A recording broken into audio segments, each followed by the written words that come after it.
Good morning प्यारे बच्चों, मैं के राग आज मैं आप लोग के लिए लेकर आए हैं क्लास 12th के फिजिक्स का ऑब्जेक्टिव, जिसमें पहला चैप्टर आपको बताने जा रहे हैं इलेक्ट्रिक चार्ज एंड फील्ड। इसके कुछ महत्वपूर्ण ऑब्जेक्टिव जिसको कहते हैं वैद्युत आवेश तथा क्षेत्र। इसमें पहला क्वेश्चन है, जैसे कि आप स्क्रीन पर देख रहे हैं कि किसी अनावेशित वस्तु पर 1 कूलम आवेश होने के लिए उसमें कितना इलेक्ट्रॉन निकालना होगा या कितना इलेक्ट्रॉन लाना होगा। यानी कोई एक वस्तु है या अनावेशित है, इस पर 1 कूलम आवेश लाना है, तो 1 कूलम आवेश लाने का मतलब Q के मान 1 कूलम है और E का मान होता है 1.6 गुने 10 के पावर -19। पूछ रहा है कितना लाना होगा, यानी N पूछ रहा है नंबर ऑफ इलेक्ट्रॉन। तो नंबर ऑफ इलेक्ट्रॉन निकालना है तो Q बराबर होता है N, इसलिए N बराबर हो जाएगा Q बटा E। इसका मान 1 दिया हुआ है, 1.6 गुने 10 के पावर -19।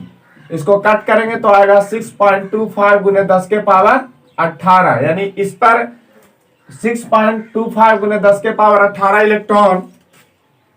इलेक्ट्रॉन की अगर संख्या आएगी तो उस पर 1 कूलम आवेश हो जाएगा, यानी आंसर हो जाएगी आपका A।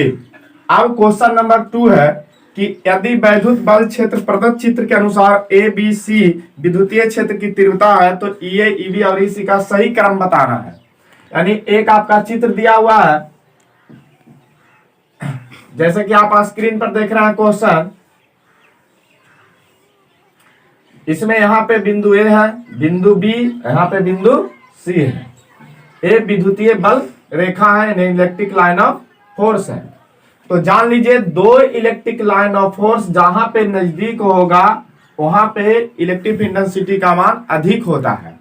तो इसके अनुसार देख लीजिए ए दोनों स्थान पर इलेक्ट्रिक लाइन ऑफ फोर्स जो है दोनों, और दोनों की दूरी लगभग सेम है, यानी इलेक्ट्रिक इंटेंसिटी जितना ए बिंदु पर होगा उतना ही कितना होगा सी बिंदु पर।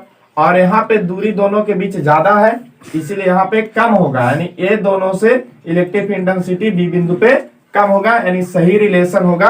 यानी इस आपको ऑब्जेक्ट क्वेश्चन नंबर में ऑप्शन हो जाएगा सी। आप देखिए अगला क्वेश्चन की ओर बढ़ते हैं। अगला क्वेश्चन में बोल रहा है कि आवेश की बीमा क्या है।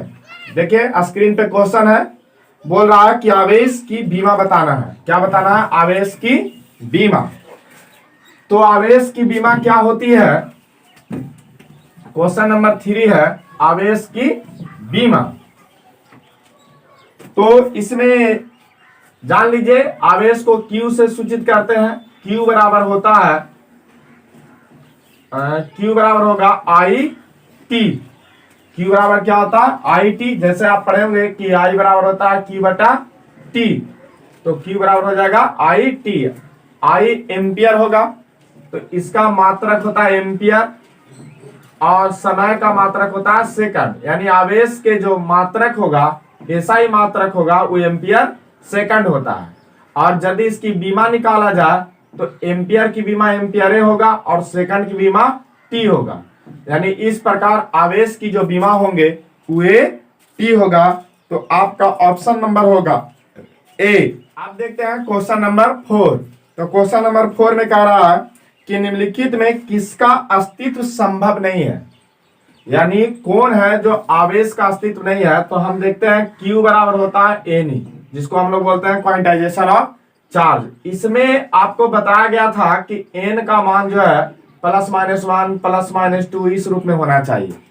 तो हम क्या करेंगे कि N के मान निकाल के देखेंगे, अगर 1 2 3 ± कुछ भी रूप में होगा तो संभव है, और अगर दशमलव में आएगा N का मान तो वह संभव आवेश नहीं होगा। तो पहला ऑप्शन से लेके चलेंगे। तो ऑप्शन में पहला में दिया हुआ है 3.2 गुने 10 के पावर -19 और E का मान होता है 1.6 गुने 10 के पावर -19। कट जाएगा 16 दूनी का 32, ये संभव है।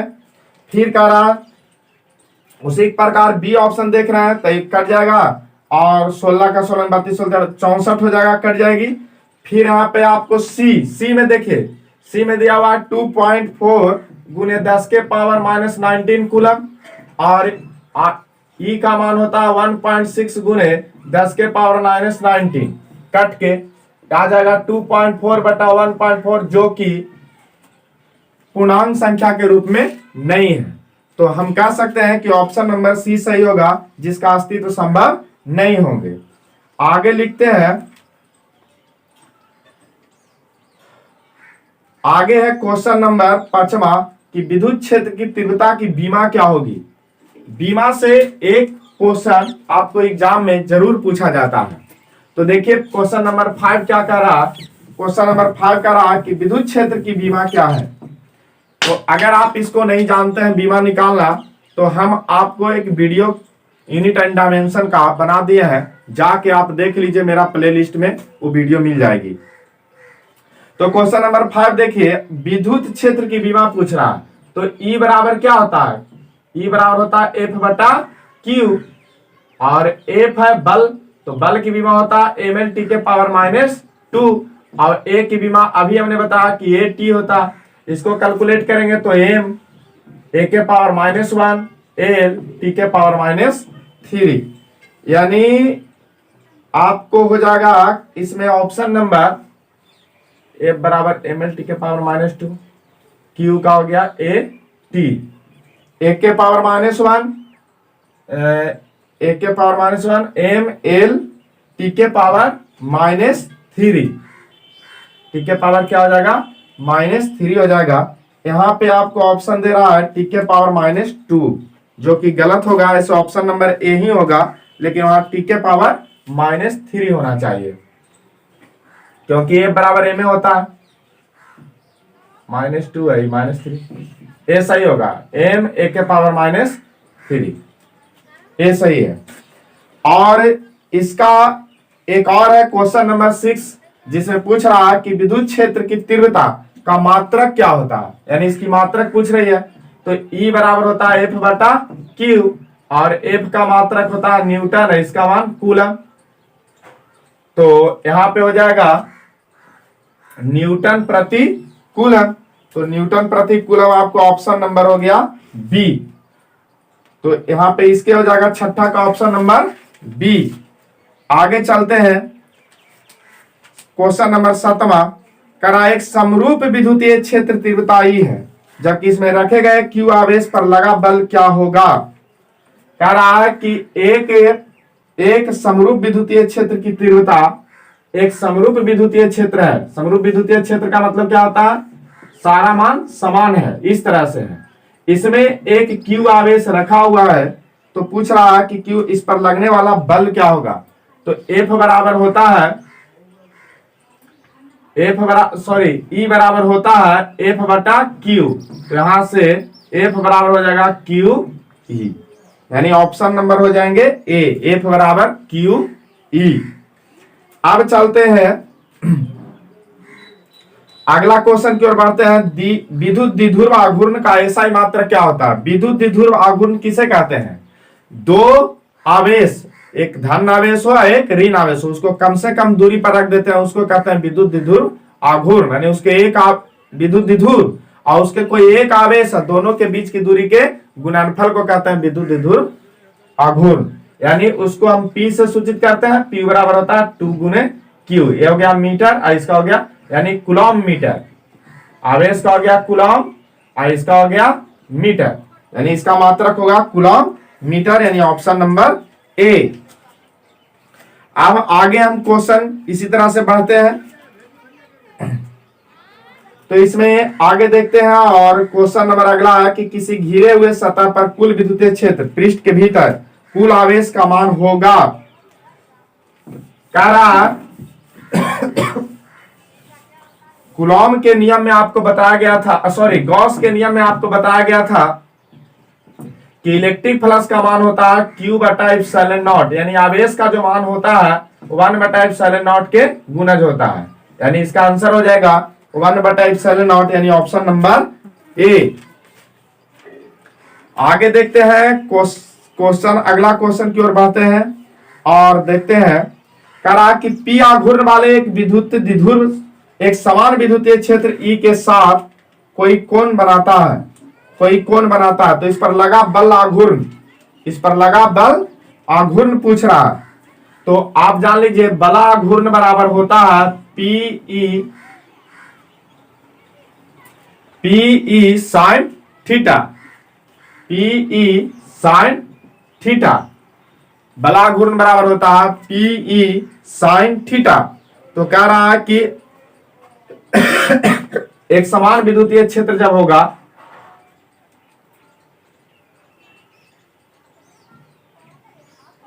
तो एक समान विद्युतीय क्षेत्र के लिए आपको यहां पे पीई साइन थीटा को अगर हम वेक्टर प्रोडक्ट में तोड़ेंगे तो पी क्रॉस ई होगा, यानी ऑप्शन नंबर इसका हो जाएगा ए।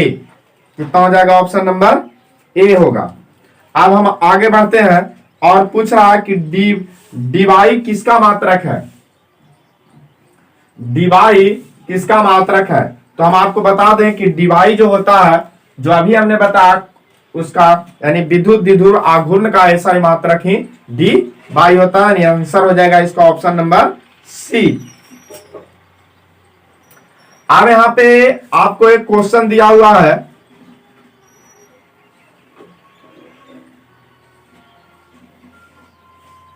इसमें एक क्वेश्चन दिया हुआ है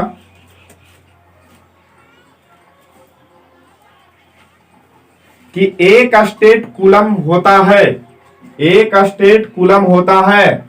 तो एक इसको बनाने के लिए देखिए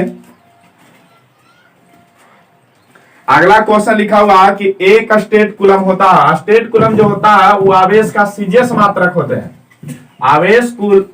स्टेट कूलम जो होता है वो आवेश का सीजीएस मात्रक होता है। याद रखिएगा स्टेट कूलम क्या होता है? सीजीएस मात्रक। तो एक कूलम बराबर होता है 9 गुने 10 के पावर 3 गुने होता है। क्या होता है? 3 गुने 10 के पावर 9 स्टेट कूलम। ये रिलेशन आपको याद रखना होगा कि एक कूलम होता है आवेश का एसआई मात्रक, और स्टेट कूलम जो होता है आवेश का सीजीएस मात्रक होता है। तो एक ये रिलेशन है कि एक कूलम बराबर होता है इतना स्टेट कूलम। अब यहाँ पे पूछ रहा है कि एक स्टेट कूलम कितना होता है। तो एक स्टेट कूलम अगर आपको बताना है तो लिख देंगे 1/3 गुने 10 के पावर 9। इसको लिख सकते हैं 1/3 गुने 10 के पावर -9। यानी इसका ऑप्शन नंबर हो जाएगा आपका डी। ऑप्शन नंबर क्या हो जाएगा? डी हो जाएगा। अब हम आगे बढ़ते हैं और आगे क्वेश्चन नंबर पूछ रहा है कि कूलम बल होते हैं, कूलम बल होते हैं। तो एक चीज जान लीजिए, कूलम बल जो होता है वो केंद्रीय और विद्युतीय दोनों बल होते हैं। इसका ऑप्शन नंबर हो जाएगा सी। ऑप्शन इसका क्या हो जाएंगे? सी हो जाएंगे, यानी दोनों होता है। अब आगे देखते हैं, लिखा हुआ है कि मुक्त आवेश के परावैद्युतांक होती है। क्वेश्चन आपको स्क्रीन पर देख रहे हैं, लिख रहा है कि यानी पूछ रहा है ई नॉट का मान। तो ई नॉट का मान आपको लिखाया गया था 8.85 गुने 10 के पावर कितना होता है? -12 एक प्रति मीटर होता है। यानी इसका ऑप्शन नंबर हो जाएगा सी। अब आगे क्वेश्चन पूछ रहा है कि एक राशि दिया हुआ है, जैसे देख रहे हैं स्क्रीन पर 1/4 पाई एप्सिलॉन नॉट का मान। हमने बताया था कि 1/4 एप्सिलॉन नॉट को ही के कहते हैं, और के का मान जो होता है वो होता है कितना? 9 गुने 10 के पावर 9 न्यूटन मीटर स्क्वायर प्रति कूलम स्क्वायर। यानी इसका ऑप्शन नंबर हो जाएगा ए। अब है आगे क्वेश्चन पूछ रहा है कि किसी माध्यम की, जैसे आप स्क्रीन पर देख रहे हैं, किसी माध्यम की आपेक्षिक परावैद्युतांक यानी ईआर का मान पूछ रहा है। क्या पूछ रहा है? ईआर का मान पूछ रहा है। तो आपको पता होना चाहिए कि ई नॉट ई आर बराबर ई होता है।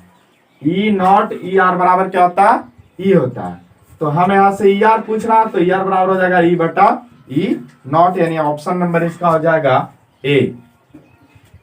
इस प्रकार और भी इंपॉर्टेंट ऑब्जेक्टिव प्राप्त करने के लिए हमारे चैनल को सब्सक्राइब करें ताकि सबसे पहले वीडियो आप तक पहुंचे। Thank you.